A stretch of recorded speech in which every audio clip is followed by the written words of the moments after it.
લેબુ એવું તારો છોકરો હતો. નાખો નાખો તું ભરો.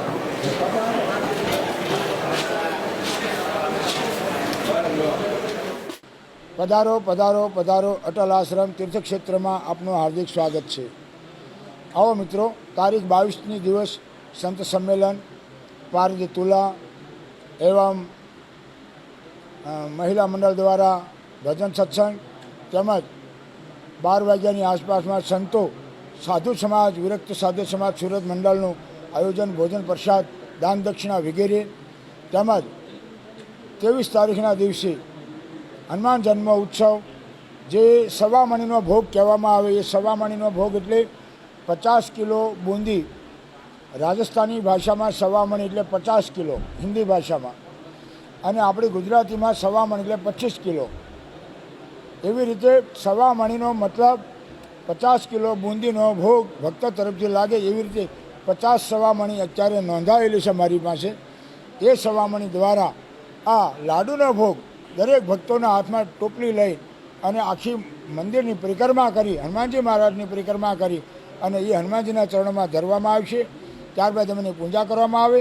ત્યારબાદ ભોજન પ્રસાદની વ્યવસ્થા થશે અને એ પ્રસાદ આપણા ઘરે બાળકો માટે, પરિવાર માટે લઈ જવાનો રહેશે.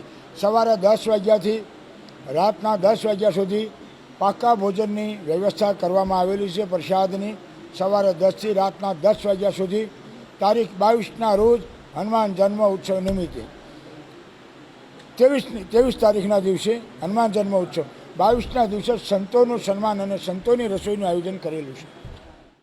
551થી શરૂ કરી અને 5100 kgનો એક લાડુનો ભોગ અત્યારે હાલમાં બની રહ્યો છે.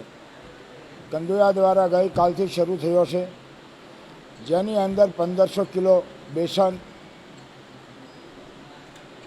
80 ડબ્બા તેલ, 2000 કિલો શક્કર, 200 કિલો સૂકો મેવો વગેરે વગેરે સામગ્રી તૈયાર થઈ રહ્યો છે.